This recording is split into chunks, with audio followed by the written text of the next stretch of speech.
नारायण हरि, नारायण हरि।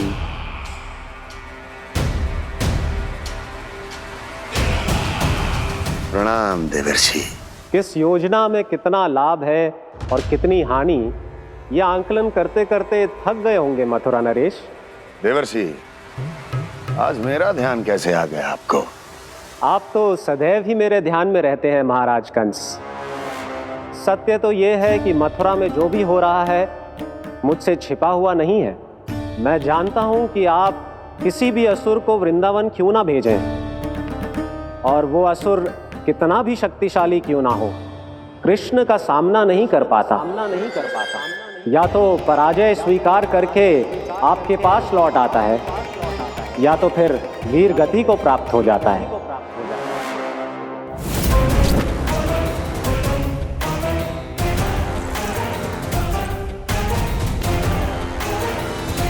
वाह, मुझे मेरी असफलताएं स्मरण कराने आए हैं, मेरे घाव को खुरेदने आए हैं, उन पे नमक छिड़कने आए हैं।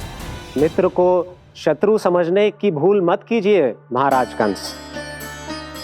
मैं तो आपकी सहायता करने आया हूं। हाँ, और मेरी सहायता। कृष्ण विष्णु अवतार है, आप विष्णु के भक्त हैं।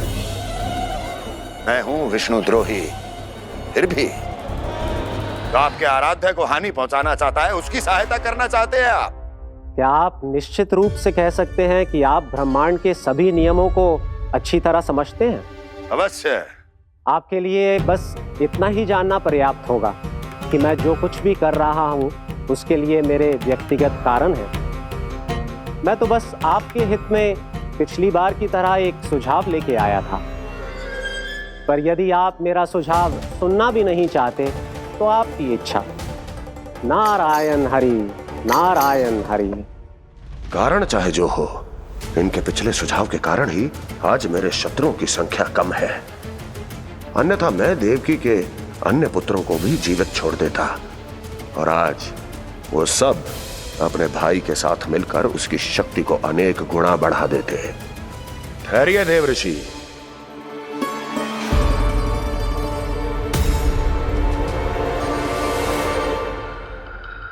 बताइए क्या सुझाव है आपके पास? मेरे सुझाव का नाम है कालिया नाग।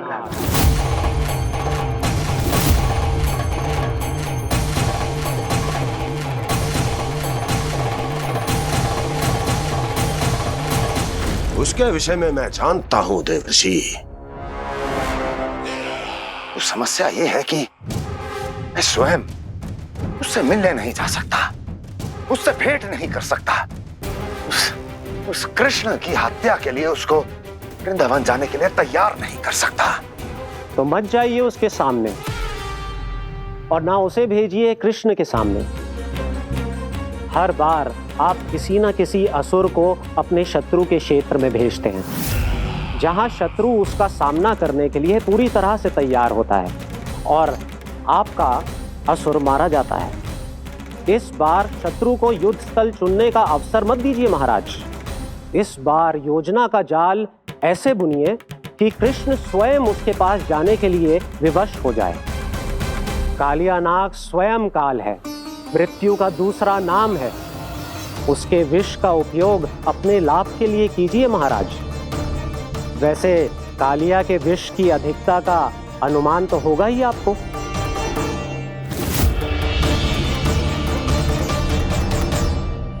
एक बार जो उसके क्षेत्र में पहुंच गया, फिर उसके विष से बचना असंभव है। उचित सुझाव है देवर्षि, उचित सुझाव है। देवर्षि, उस छलिया विष्णु की भक्ति करते करते आप भी उसके रंग ढंग सीख गए हैं। उचित है, उचित है।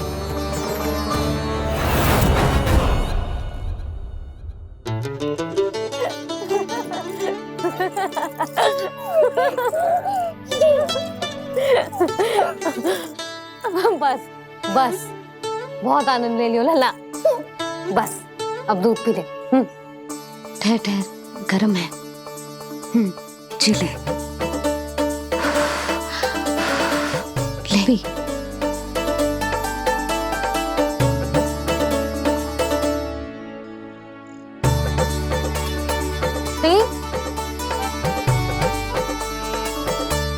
मैं ना होती तो ना जाने क्या होता तेरा। अपने आप दूध भी ना पी सकते है, भावला कहीं का। आपकी इस प्रेम के लिए तो मैं धरती पे आया हूँ मैया। मैं भी यही सोच रहा हूँ यशोदा कि तुम ना होती तो मेरा क्या होता। इसी बात पे थोड़ा दूध और कजू खाने को दे दो। अरे मैं तो भूल ही गई। तनिक ठहर जाओ जी, जे दूध पी लेना तो आपके लिए भी कछु ले आती हूँ।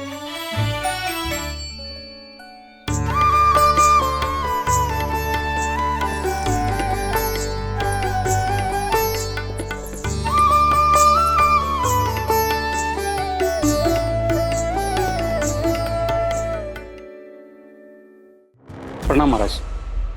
आपकी आज्ञा के अनुसार बिल्कुल वैसा ही पत्र तैयार किया है जैसा आप चाहते थे।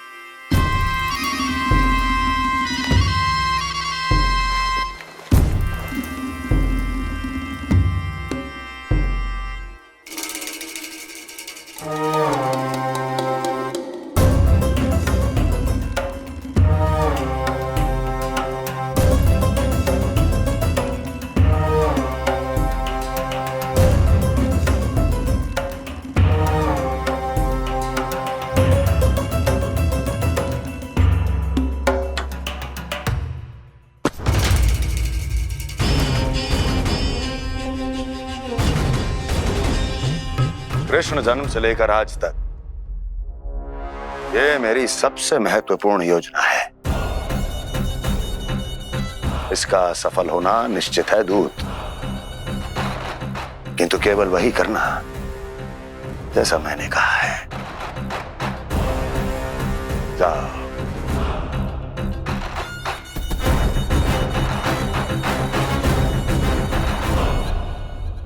कान्हा,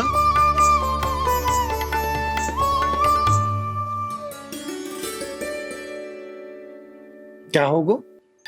बाबा मैं चाहता हूँ कि मैया की स्वमता डिजिटल फ्रेम की वर्षा मुझ पे सरतेव ऐसे होते रहे। वो तो होती रहेगी लल्ला।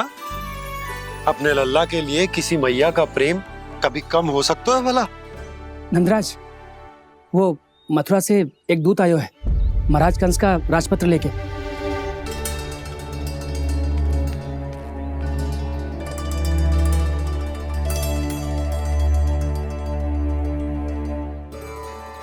कान्हा अब क्या करने वाला है? तेरे बाबा कहाँ गए? हाँ? कंस मामा का खेल आरंभ हो गया है, पर मैया वो सब सुनेगी तो व्यर्थ चिंतित हो जाएगी। बस थोड़ा बाहर गया मैया, कछु खा रही से। बाहर इस समय? मैया क्या होगा? मैया देखो ना, पीठ पे कुछ हो रहा है। मेरा हाथ ना पकड़ो, आप करो ना। यहाँ? क्षमा करना मैया, पर अभी बाबा को ही संभालने दो ये सब। कहिए, क्या संदेश लाए हैं आप? नहीं नंदराज नहीं। महाराज कंस का आदेश है कि यह संदेश सभी गांव वालों के साथ ही पढ़ा जाए। ठीक है, मैं गांव वालों के सामने पढ़ दूंगा, पर मुझे तो दीजिए पढ़ने के लिए। महाराज की आज्ञा का पालन करना आपके लिए भी आवश्यक है नंदराज। सभी गांव वासियों की सभा बुलाइए। बंसी, सभी गांव वालों की सभा बुलाओ। राजपत्र में ऐसा क्या संदेश भेजो है कंस ने? अब मेरे पत्र को पढ़कर सब भौचक के रह जाएंगे। और वो कृष्ण, उस कृष्ण के पांव के नीचे से तो भूमि खिसक जाएगी, आकाश फट पड़ेगा, बिजलियां गिर जाएंगी। प्राप्ति, ओ प्राप्ति, कंस का पत्र स्वयं को बहुत अधिक शक्तिशाली समझता है ना वो। अब देखता हूं कैसे वो इस महासंकट का सामना करता है। वो कृष्ण, वो अपनी मृत्यु स्वयं चुनेगा या मृत्यु की वेदी पर चढ़ा देगा प्रिय वृंदावन वासियों को।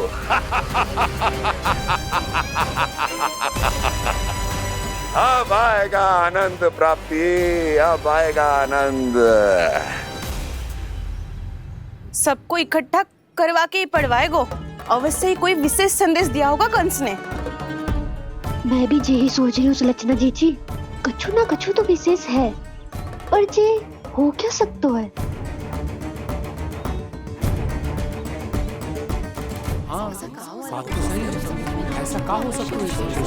सभी गांव वासियों के सामने कहा जाए, कछु तो विशेष अवश्य लग रहे हो। बाहर तक कोलाहल क्यों हो रहा है? मैया, मैया, अब क्या होगा? मैया देखो ना, सर पे कछु हो रहा है। लल्ला, नारायण ने तुझे हाथ दिए हैं ना? पीठ की बात अन्य थी। अपने सिर की सेवा स्वयं कर। सर पे तो हाथ पहुंच रहा है ना?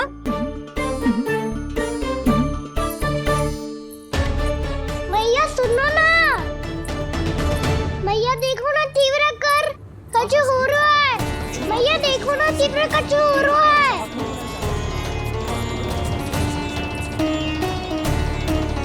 सब लोग आ चुके हैं, अपना संदेश सुनाइए आप। गोपराज नंद और सभी वृंदावन वासियों को सूचित किया जाता है कि मथुरा अधिपति और आप सभी के महाराज कंस ने कल सुबह भव्य पूजा का आयोजन किया है। इसके लिए राज्य को वृंदावन के क्षेत्र के निकट यमुना नदी के मध्य में खिलने वाले 1 कोटि कमल के पुष्पों की आवश्यकता है। इसीलिए आप सभी को यह आदेश दिया जाता है कि ये सभी कमल के पुष्प प्रथम पहर से पहले राजसभा में पहुंचा दिए जाए। इतने सारे वो भी प्रथम पहर से पहले कैसे हो सकते हैं? यदि आप ऐसा करने में असफल रहे तो इसे राज आज्ञा का उल्लंघन माना जाएगा और राजद्रोह के आरोप में आप सभी को कड़े से कड़ा दंड दिया जाएगा। स्मरण रहे, यदि कल की पूजा में इन 1 कोटि कमल के पुष्पों का ना पहुंचने के कारण कोई व्यवधान आया तो समस्त वृंदावन वासियों को दोषी माना जाएगा और पूरे गांव को निवासियों सहित धूल में मिला दिया जाएगा। कल प्रथम पहर तक का ही समय है आप सबके पास।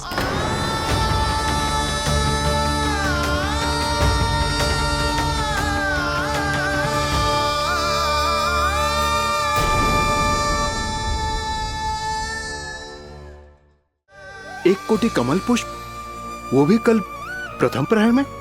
ऐसे कैसे संभव है? और कोई साधारण पुष्प ना, यमुना नदी के मध्य खिलने वाले विशेष कमल के फूल चाहिए उन्हें। लेकिन यमुना नदी में तो कालिया नाग ने विष घोल के रखा है, तो फिर कैसे हो पाएगा? यह संभव है। हमारी मृत्यु का संदेश भेजा है राजा कंस ने। सदैव की भांति इस समस्या पर भी गांव के बड़े ही विचार करेंगे। बालकों का यहाँ होना उचित ना है।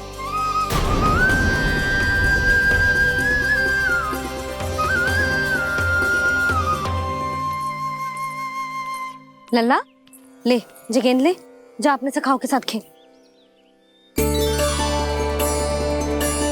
सुबह उज्जवल, मधुमंगल वसंता, देखो मैया ने क्या दिया है। चलो खेले, बहुत आनंद आएगा आज।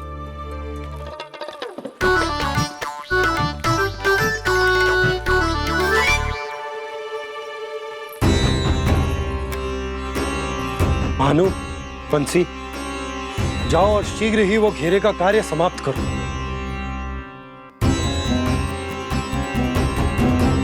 पर कछु ना कछु तो करना पड़ेगा ना। पर हम कर ही क्या सकते हैं? पुष्प लाने को और कोई उपाय है भी तो ना। मैं चला जाऊंगा जमुना जी में। वैसे भी मेरे जीवन के कितने दिन शेष बचे हैं। गांव के लिए, समाज के लिए कुछ करके मरूं, तभी तो शांति मिलेगी। ना काका, यदि आप उस विषैले जल में छलांग लगा भी दोगे किंतु 1 कोटि कमल पुष्प एकत्रित कर पाना आपके लिए संभव ना है। इससे अच्छा है कि मैं चला जाऊं। यदि मैं मर भी गया तो मेरे पीछे रोने वाला कोई ना है। किसी को कहीं जाने की आवश्यकता ना है। गोप नरेश होने के नाते ये मेरा कर्तव्य है कि मैं आप सबकी रक्षा करूं। नंदराज, आपको जाना है तो जाओ, हरिया, काका, भैया सब चले जाओ।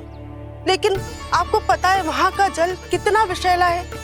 आप लोग एक क्षण भी जीवित नहीं रह पाओगे। फिर कैसे इकट्ठा करेंगे 1 कोटि कमल पुष्प? आप बात तो सही कह रही हैं शांति। उस दुष्ट कंस ने ऐसी मांग रख के हम सबको फंसा दी हो। हम में से कोई भी क्यों ना चला जाए और इस संकट का समाधान ना निकले को। कान्हा, बताना कौन सा खेल खेलें? गेंद पकड़ खेलते हैं। पर एक बात सुन लो सब, कोई भी तीव्र गति से ना फेंकेगा गेंद को। भैया ने फ्रेम बनाई है मेरे लिए। सब तैयार हो? हाँ।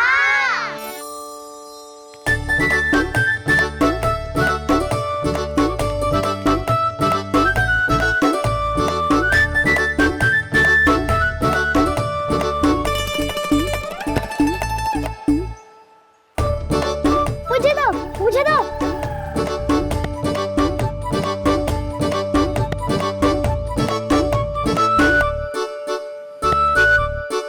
मुझे दो, मुझे दो।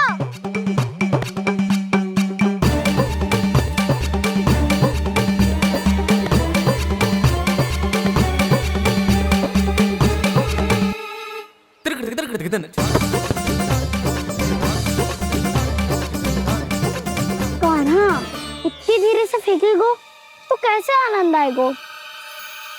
थोड़ा बल लगा के फेंक।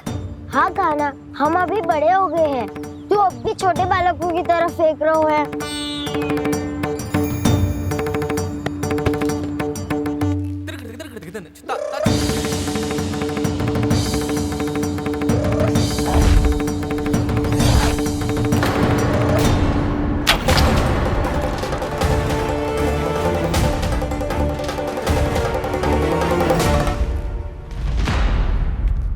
दीदी जी क्या करो कान्हा?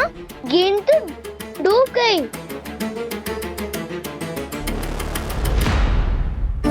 अच्छा, तो ये सब इसकी योजना का भाग था ताकि ये कालिया का सामना कर पाए। तुम सबने तो कही थी तीव्र गति से फेंको, देखो फिकवा दी ना मेरी गेम।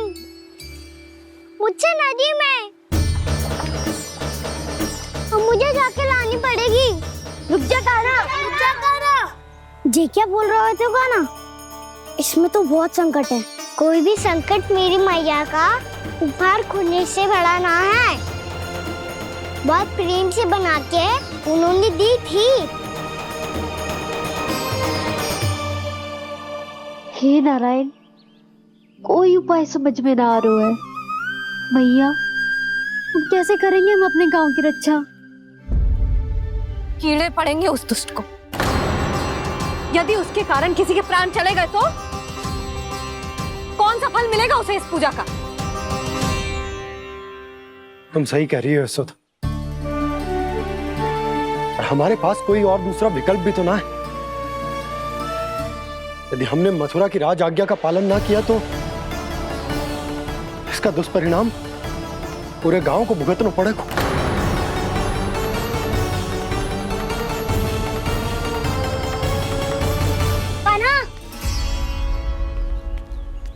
तुम्हें पता है कि तू भगवान है, दिव्य है, बहुत शक्ति है तुझमें। पर फिर भी हम तुझे विषैले जल में ना जाने दे सकते। कुछ होगा तो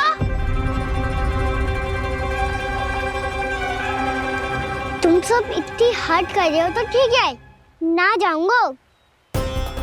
गेंद कहाँ गिरी है, कितनी दूर गई है, ये तो देख लूं, ताकि उसे बाहर निकालने का कोई उपाय ढूंढ पाऊं।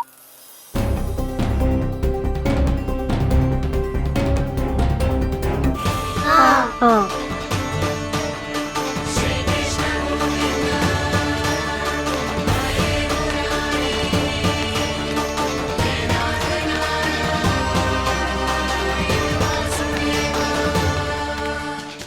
कान्हा की ये लीला तो समझ ही नहीं आ रही। पहले इसने देवश्री नारद को मथुरा जाकर कंस को भड़काने के लिए कहा, फिर स्वयं ही दुखी भी हो गया कि अब इसका रहस्य सबके सामने खुल जाएगा। और अभी स्वयं ही तो इसने कहा था कि गेट बहुत महत्वपूर्ण है, फिर स्वयं ही उसे नदी के विसले जल में फेंक दिया।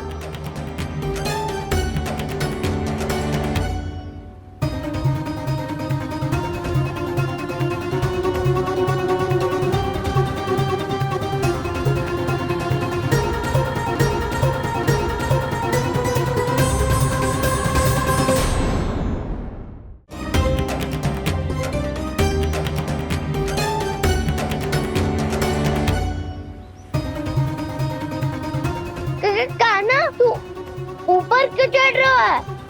अरे ऊंचाई से देखूंगा तभी तो गेंद दिखेगी।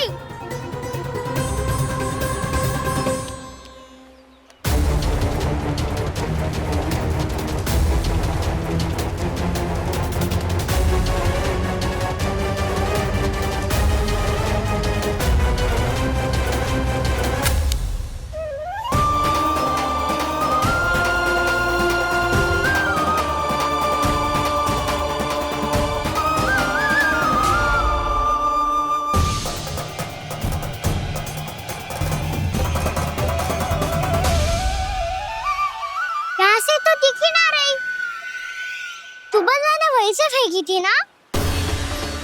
ना वहाँ से फेंकी थी। कहाँ से? नहीं कहना वहाँ से। समझ ना आ रहा, ठीक बताना कहाँ से फेंकी थी?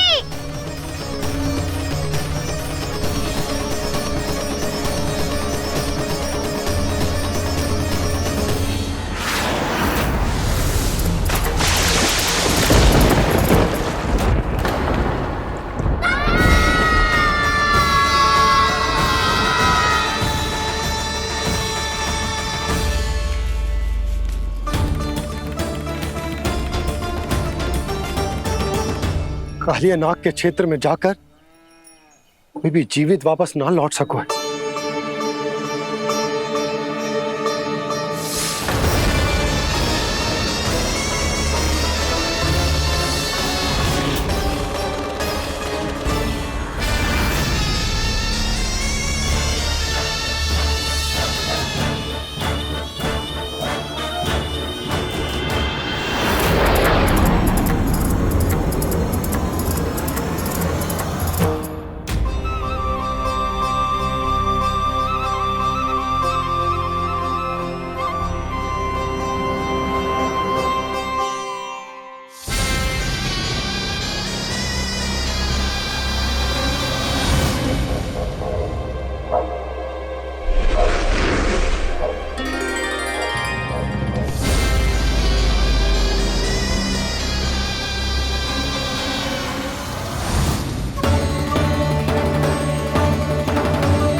क्या किया कान्हा ने?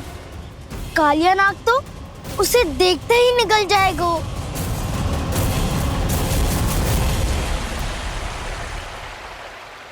तो आरंभ से अब तक सब कुछ उसकी लीला का ही भाग था।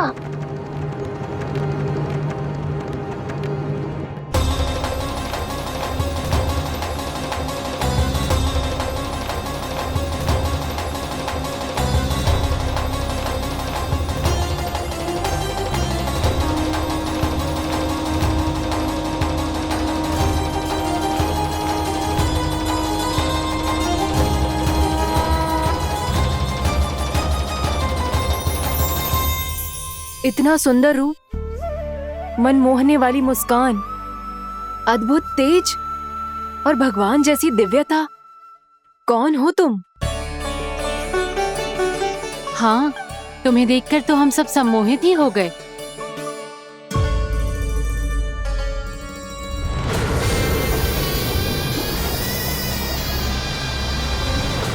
जो भी हो बालक, वापस लौट जाओ। हमारा हृदय तुम्हें ही देखते रहना चाहता है, किंतु यदि हमारे पति जाग गए तो तुम्हें अवश्य हानि पहुंचाएंगे। ये बहुत विषैले है बालक, कालकोट जैसे भयानक। इनके विष से तुम नहीं बच सकोगे। नंदराज, कालिया नाग के विष का प्रभाव बढ़ते ही जा रहा है। पहले 8 कोस तक उसके विष का प्रभाव था, अब तो 1 योजन से अधिक क्षेत्र में फैलो है। जल पीने के प्रयास से अनेक पशु मारे गए हैं और नदी के निकट के वृक्ष और वनस्पति सब नष्ट होने लगे।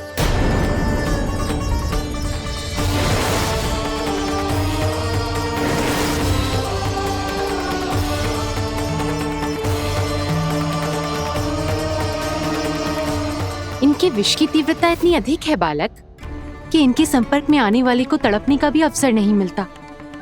इनके विष की अग्नि क्षण भर से भी कम समय में प्राण वायु को जलाकर राख कर देती है।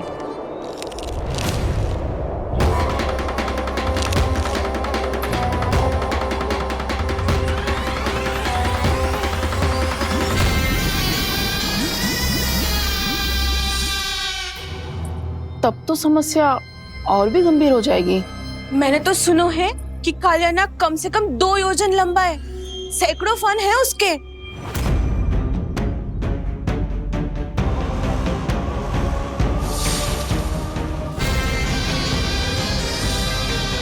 इसका अर्थ तो ये है कि हम दोनों ओर से फंस गए। एक और कंस को 1 कोटि कमल पुष्प देने जो कि कालिया नाग के क्षेत्र में पड़ते हैं, और दूसरी ओर उस कालिया नाग का विष यमुना जी के क्षेत्र में बढ़ता ही जा रहा।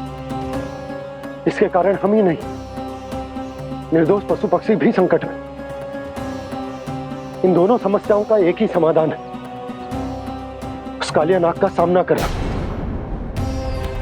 और ये ना समझ आ रहा कि हम ये करेंगे कैसे, क्योंकि ये बात साधारण मनुष्य के बस की ना है। हमारे लिए ये असंभव है।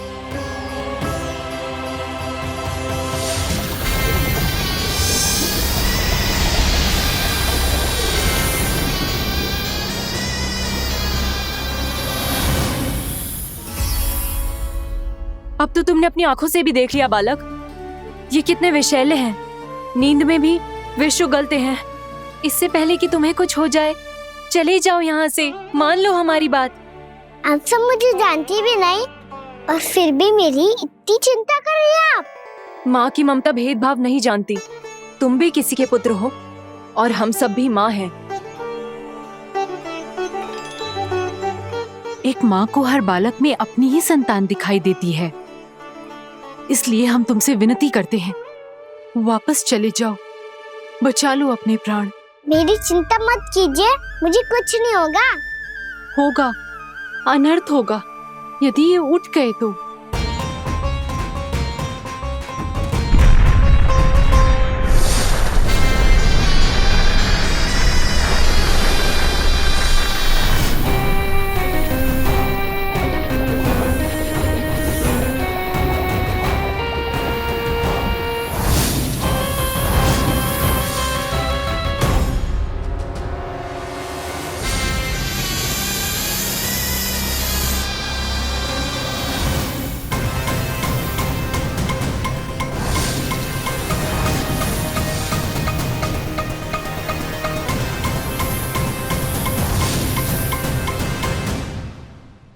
सामने होते हुए भी अपने इश्क को केवल वही देख सकता है जो अपना अभिमान त्याग चुका हो।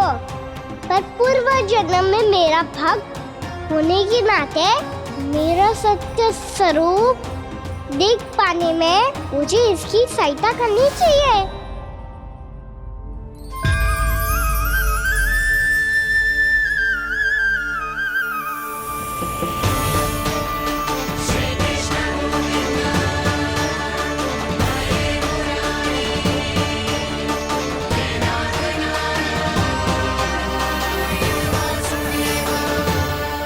देखो हमारा छोटा सा कान्हा कैसे डट के खड़ा हुआ है।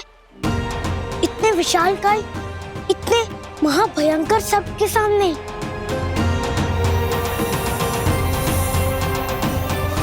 ये कोई भगवान नहीं है जो इसके सामने हाथ जोड़ रही हो तुम सब।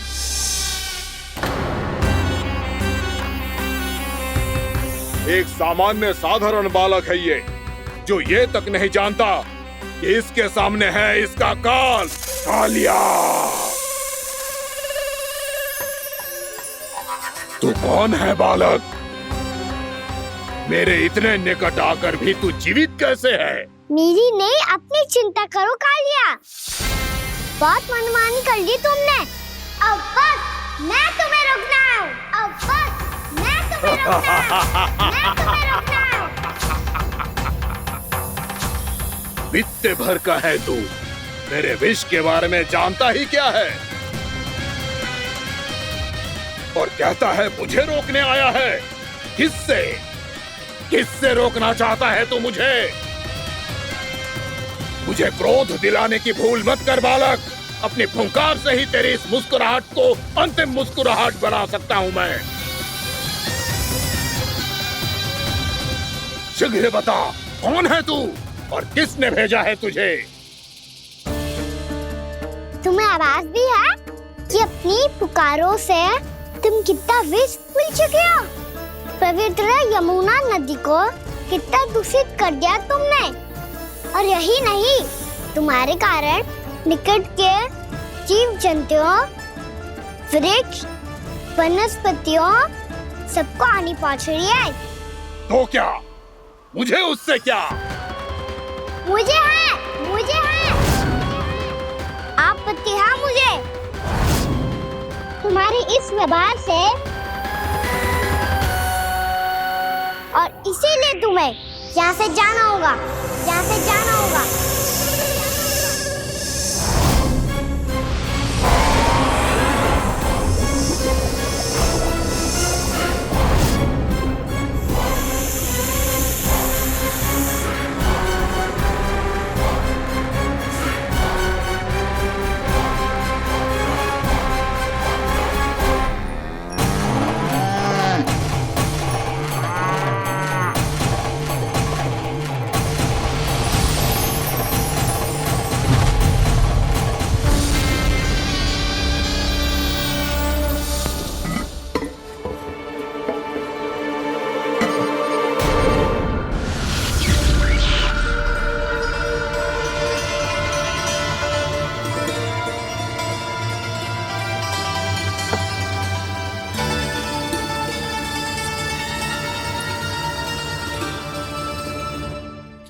मुझे आदेश देने का साहस भी कैसे किया तूने? इस क्षेत्र को मैंने अपना राज्य बनाया है। मेरा परिवार रहता है यहाँ, और तू मुझे यहाँ से जाने के लिए कह रहा है? हाँ, क्योंकि तुम्हारे यहाँ रहने के कारण अन्य जीवों को हानि हो रही है, और मैं ऐसा नहीं होने दे सकता। मैं तो बस वही कर रहा हूँ जो एक सर्प का स्वभाव है। विष फैलाना स्वाभाविक है मेरे लिए। इसलिए मुझे चुनौती मत दे बालक। चुनौती तो मैं दे चुका हूँ कालिया। अब तो बस तुम्हें स्वीकार करनी है।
मैं भी चेतावनी दे रहा हूँ, यहाँ से चले जाओ। अपनी भूल को पहचानो कालिया। तुम जो कर रहे हो अनुचित है।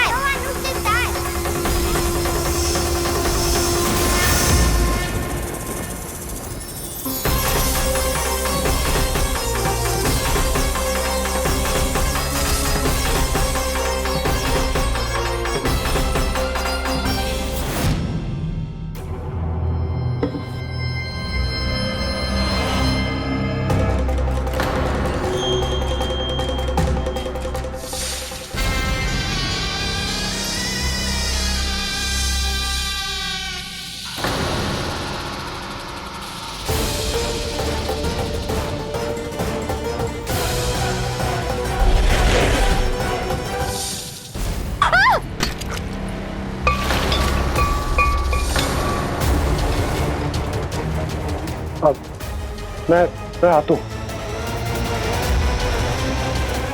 क्या हो गया सुधा? मुझे आवाज हो रहा है जी, कछु ना कछु गड़बड़ है। यशोदा, जो समस्या हमारे सामने है, हम सभी उसका समाधान खोजने में जुटे हैं। तुम विश्वास करो, मैं कोई ना कोई समाधान अवश्य ढूंढ लूंगा। हम कैसे भी करके वो कमल के पुष्प उस कंस तक पहुंचा देंगे।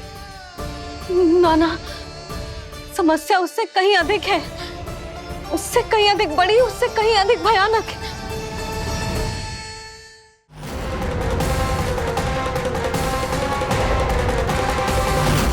विस्की ये बूंद से ही सबके प्राण चले जाते हैं। इसने तो विस्की धारियां फेंके हुए खाना पे। कान्हा कैसे बच्चे को अधिक विष से? इसका विष तो क्या, ये सर स्वयं भी छू तक नहीं पाएगा हमारे कान्हा को।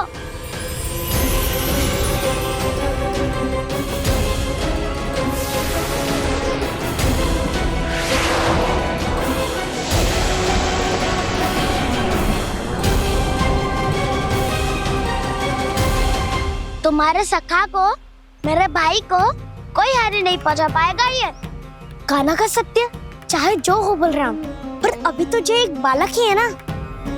देखो कैसे विष के कारण स्थिर हो गया है।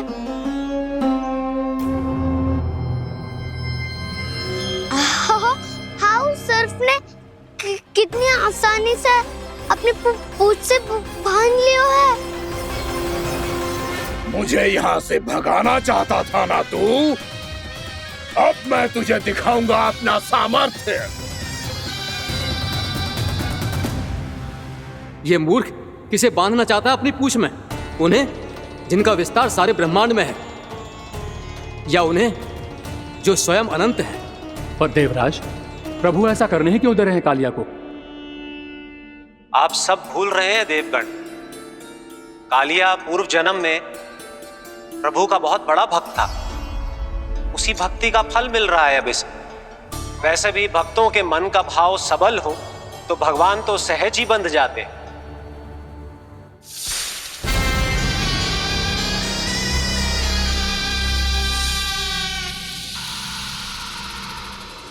बलराम, तुमने ही तो कही थी कान्हा को कछु ना होगो। देखो दुष्ट ने चारों ओर से जकड़ लियो है।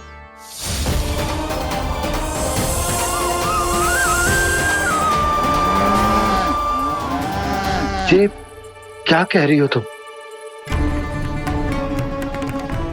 सुधा जी, क्या हुआ? घबरा क्यों रही हो आप?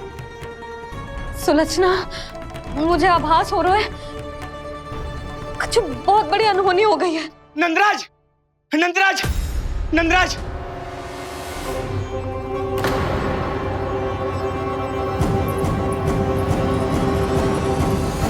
नंदराज, कान्हा ने जमना नदी में छलांग लगा दी है। कान्हा ने जमना नदी में छलांग लगा दी है। कान्हा ने जमना नदी में छलांग लगा दी है। कान्हा जमना में कूद गया है। मुझे लगा था आज कछु गड़बड़ होने वाली है। मुझे आज कान्हा को ना जाने देना चाहिए था।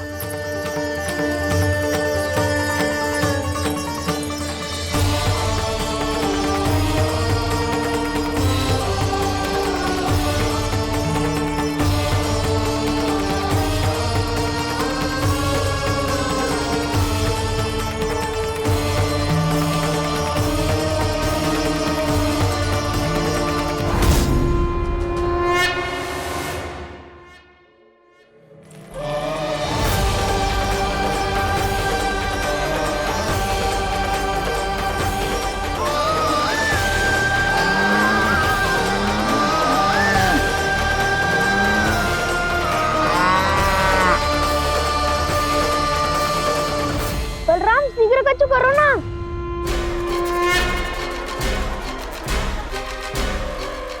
कछु भी करो पर कान्हा को बचाओ। नाग बहुत भयंकर है, कान्हा अकेले ना संभाल पाएगा इसे।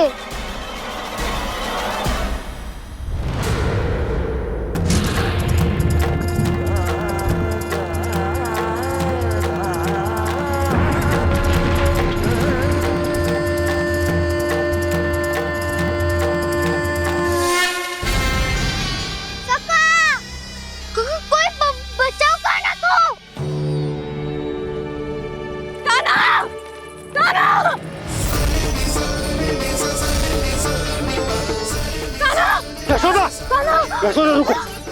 छोड़ दो मुझे, छोड़ दो मुझे। जीजी संभालो, बावली हो गई क्या? जीजी संभालो। कान्हा, कान्हा।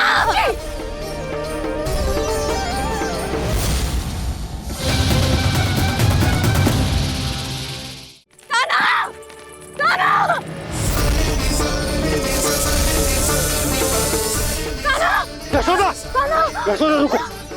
छोड़ दो मुझे, छोड़ दो मुझे। जीजी संभालो, बावली हो गई क्या? जीजी संभालो। कान्हा, कान्हा। देखो अब कैसे तुम्हारे अस्थियों को तोड़कर छोटे छोटे टुकड़ों में बदल दूंगा मैं।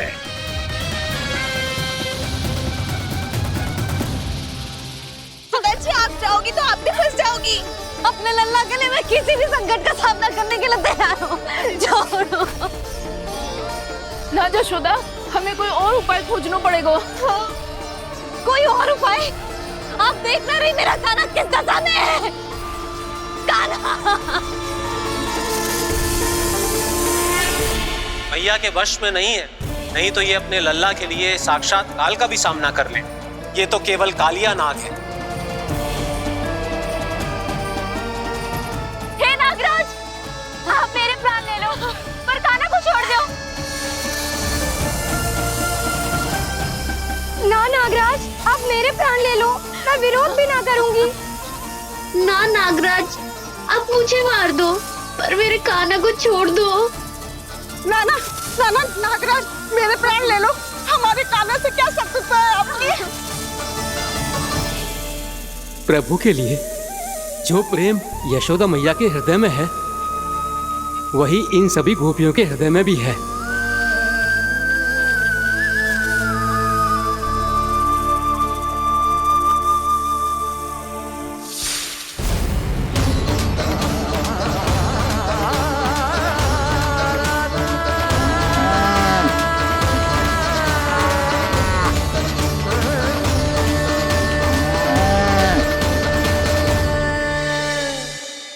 यशोदा, यशोदा,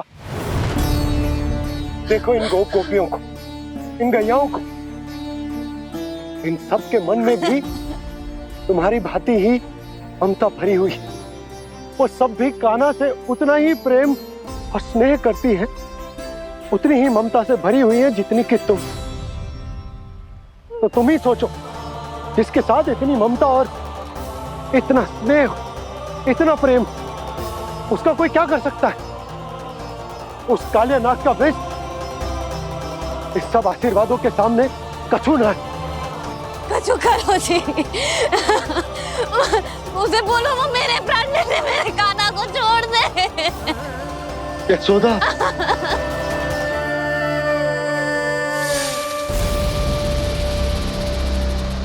केवल इन्हीं में नहीं देवराज, नाग पत्नियों के हृदय में भी ममता का वही प्रेम उमड़ रहा है। देखिए। मैं आपके हाथ जोड़ती हूँ स्वामी, इस बालक को छोड़ दीजिए। ये अवश्य ही कोई दिव्य आत्मा है स्वामी। हम आपसे विनती करते हैं स्वामी, इस नन्हे बालक को हानि मत पहुंचाइए स्वामी। मेरी पत्नियां मेरे ही शत्रु के लिए विनती कर रही हैं। अब यदि इसके पक्ष में एक शब्द भी कहा तुम सबने, तो मैं इस बालक से पहले तुम सबके प्राण ले लूंगा। हो रहा प्रसन्न नाग कालिया, विजय को निश्चित जान। रोते बिलखते व्याकुल सब, संकट में देख कान्हा के प्राण।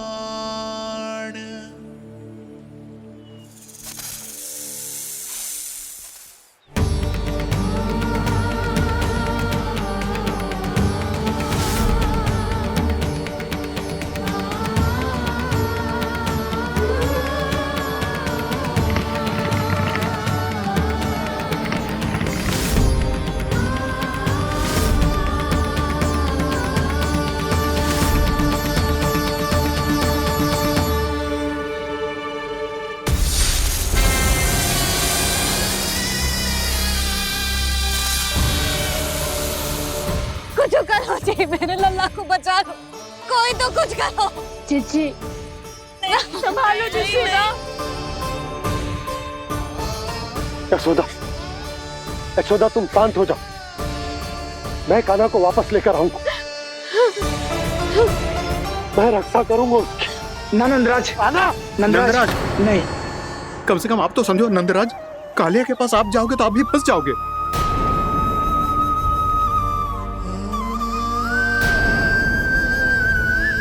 बलराम, तेरा भाई इतनी भीषण संकट में है और तुझे जरा भी दुख ना हो रहा? क्या आप सब अब तक नहीं समझ पाए कि कान्हा सच में कौन है? छोटे बाबा, आप तो उसका सत्य जानते हैं ना?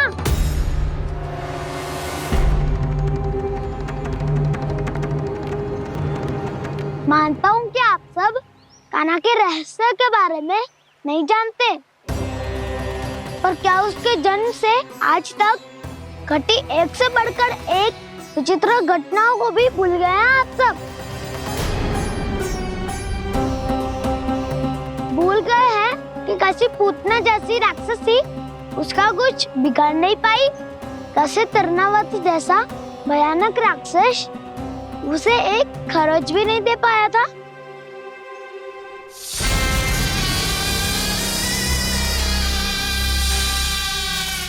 आप सबने अपनी आंखों से देखा था ना, बकासुर से कान्हा की रक्षा करने देवता स्वयं आए थे, पर सत्य तो ये है कि वो सभी देवता भी उस असुर के सामने असमर्थ हो गए थे।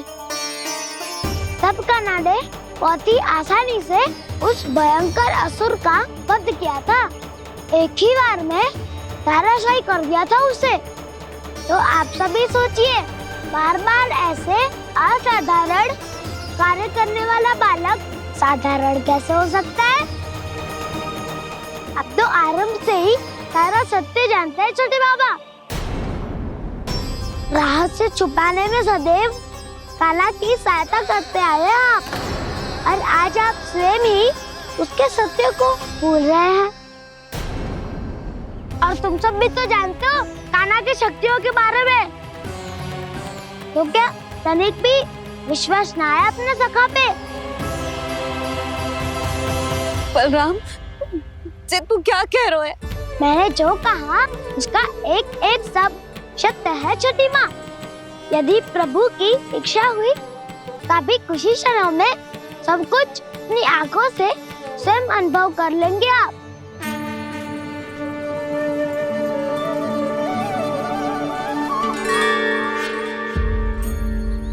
शांताकारं भुजगशयनं पद्मनाभं सुरेशं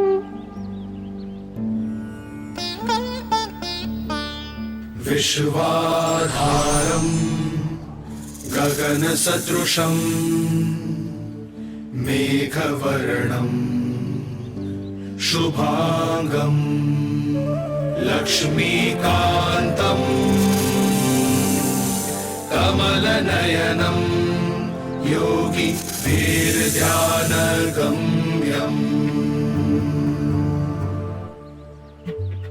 वन्दे विष्णुं भवभयहरं सर्वलोकैकनाथम्।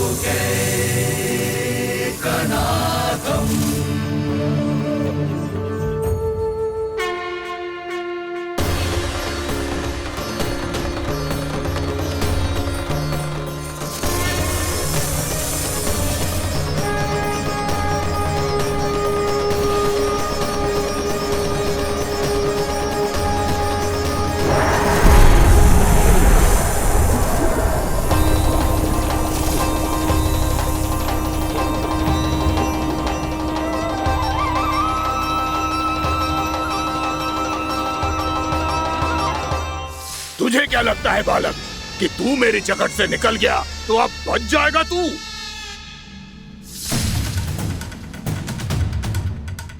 मेरे विष से अपनी प्राण रक्षा करने में सफल रहा, मेरी जकड़ से भी छूट गया, पर मेरे दंश से नहीं बच पाएगा।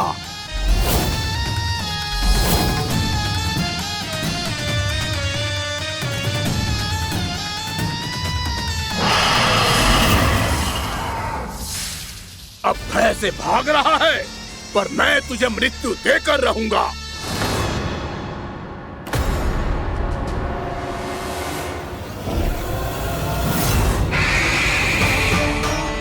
कान्हा!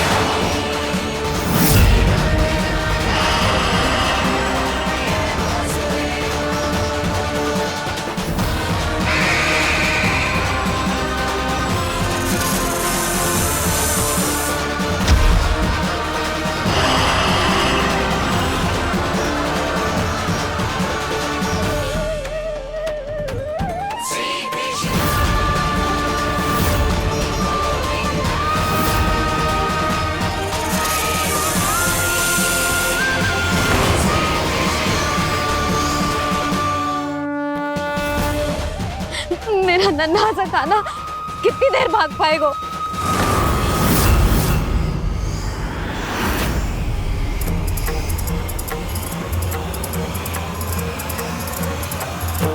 और कितनी प्रतीक्षा करोगे मेरी भक्त कालिया? भक्त नहीं, काल हूं मैं तेरा। जब अहंकार का मुकुट बुद्धि को ढक लेता है तो भक्त अपने भगवान को भी नहीं पहचान पाता। व्यर्थ की पहेली में मत उलझा बालक, ना मैं भक्त हूँ और ना तू भगवान।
जिसके लिए इतने व्याकुल हो रहे थे, उसे छूकर कालिया नाग का हलाहल जैसा विष भी चरणामृत बन गया है और यमुना जी के जल में फैल चुके विष के प्रभाव को भी नष्ट कर रहा है।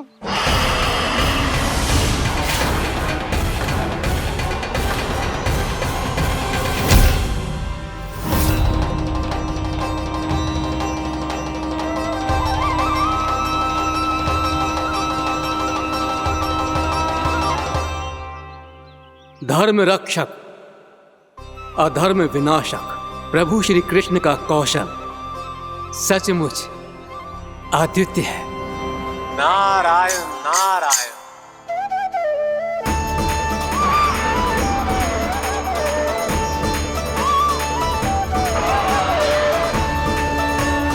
मेरा भार तुम्हारे भीतर के अहंकार का प्रतीक है कालिया। अब तुम्हारा अहंकार, तुम्हारा अर्पण मेरे पाँव के नीचे है और तुम्हारी पूंछ अर्थात तुम्हारे प्राण मेरे हाथ में। अब तुम क्या करोगे भक्त?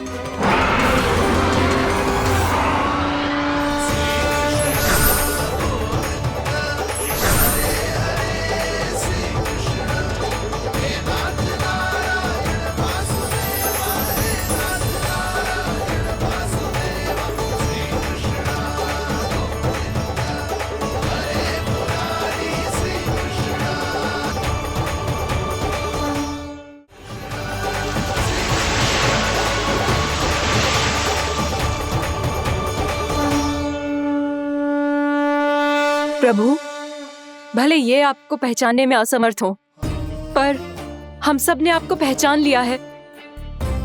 हाँ प्रभु, एक भक्त होने के नाते और एक अर्धांगिनी और माँ होने के नाते मैं आपसे इनके प्राणों की भिक्षा मांगती हूँ। अपनी कृपा दिखाइए और इन्हें क्षमा कर दीजिए। आपके लिए मित्र और शत्रु में कोई अंतर नहीं प्रभु। उसी तरह आपकी कृपा और दंड में भी कोई अंतर नहीं। दोनों दया ही तो हैं, अकारण ही किसी को प्राप्त नहीं होती।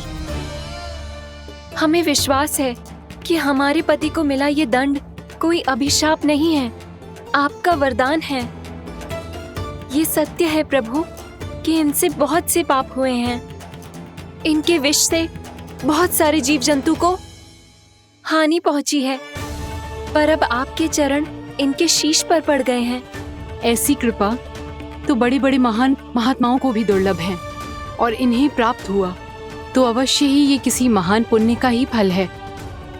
हे प्रभु, उन्हीं पुण्य कर्मों की शक्ति का आह्वान कर मैं आपसे विनती करती हूँ, इन्हें प्राणदान दीजिए। मैं अपने इस भक्त को क्षमा अवश्य करूंगी देवियों, यदि ये अपने अहंकार को त्याग कर मुझे पहचान ले तो।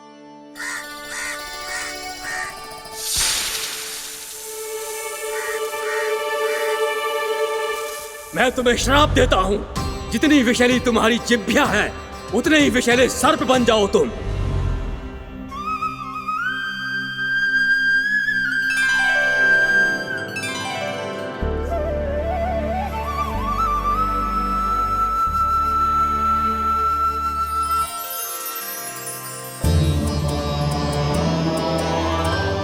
नारायण, मुझे क्षमा कीजिए नारायण। मैं तो आपका परम भक्त था, किंतु मैं आपको पहचान नहीं सका। इसका दंड तो मुझे मिलना ही था, किंतु मैं अब प्रायश्चित करना चाहता हूं। इसके लिए यदि आप मेरे प्राण भी ले लेंगे तो भी मुझे कोई दुख नहीं होगा। मैं अपना जीवन, मृत्यु और अपना अस्तित्व सब कुछ आपको समर्पित करता हूं। तुम्हें तुम्हारे क्रोध के कारण श्राप मिला, जिसे विशाल सर्प के रूप में तुम्हारा जन्म हुआ, और सर्प का तो स्वभाव है विष फैलाना। इसीलिए तुम्हें दंड नहीं दूंगा मैं।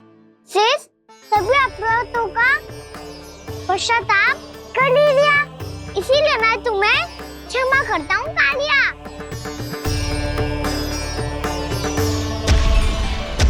पर तुम्हें यहाँ से दूर समुद्र के बीच जाकर रहना होगा, जहाँ किसी निर्दोष का जीवन तुम्हारे विष से प्रभावित ना हो। मैं चाहकर भी आपकी इस आज्ञा का पालन नहीं कर सकता। मैं असमर्थ हूँ प्रभु, क्योंकि यदि मैं इस क्षेत्र को छोड़कर गया तो मेरी मृत्यु निश्चित है। आपसे क्या छुपा है प्रभु? आप तो जानते हैं कि सर्प जाति और आपके वाहन गरुड़ के बीच अनंत शत्रुता चल रही है, जिसका प्रारंभ नागों के द्वीप नागालय से हुआ था।